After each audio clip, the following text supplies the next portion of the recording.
In this lesson, I'll help you learn how to read and understand the key points of a nutrition label, like how to read an ingredient list, how the label breaks down the nutritional information, and what the serving size includes.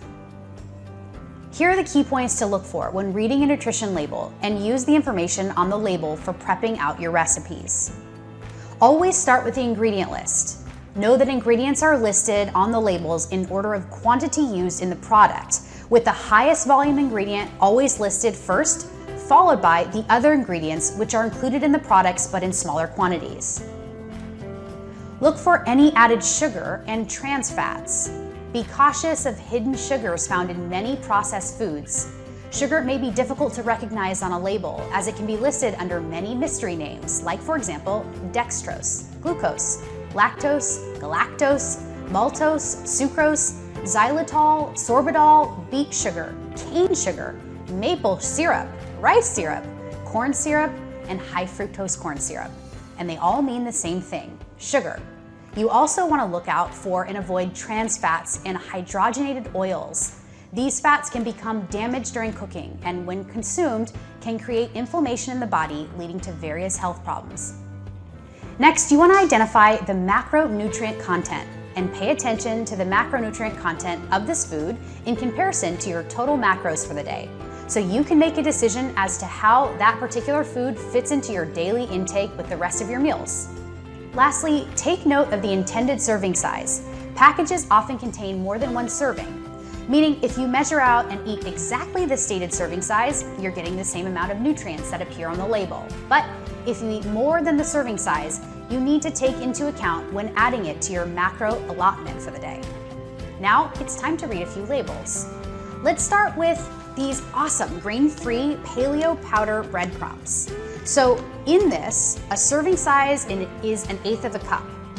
The sugar and trans fats are less than 1 gram. The fat content is 6 grams. The carbs are 3 grams. The fiber is 2 grams. And the protein is 2 grams. For bonus, can anyone guess what the net carbs are? That's right, 1 gram. Let's move on to this Primal kitchen ketchup. It's amazing stuff, I love this. The serving size here is 1 tablespoon, and I don't know about you, but I always use more than a tablespoon of ketchup. The sugars are 1 gram, and the trans fats are not listed, therefore you don't have to worry about it in this product.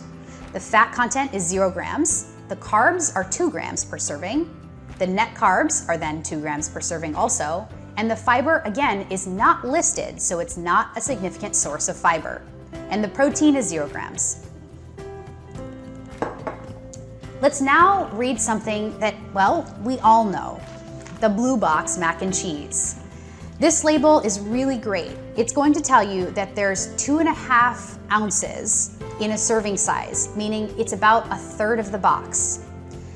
The trans fats here are 0. The sugar is 6 grams. The fat content is 3 grams per serving. The carbs are 47 grams. The fiber content is 2 grams, and the protein is 9 grams per serving. Once you start reading labels, you'll really get the hang of capturing the nutrition information you need very quickly. Keep in mind that some foods, such as meats and vegetables, may not have micronutrient or macronutrient content or information on their label. They may not have a label at all.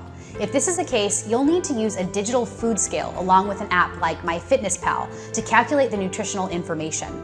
Remember that it's less important to emphasize what ingredients are good versus bad on the labels, and more important here to focus on how to understand and interpret food labels so that you can make the best meal prepping decisions for yourself.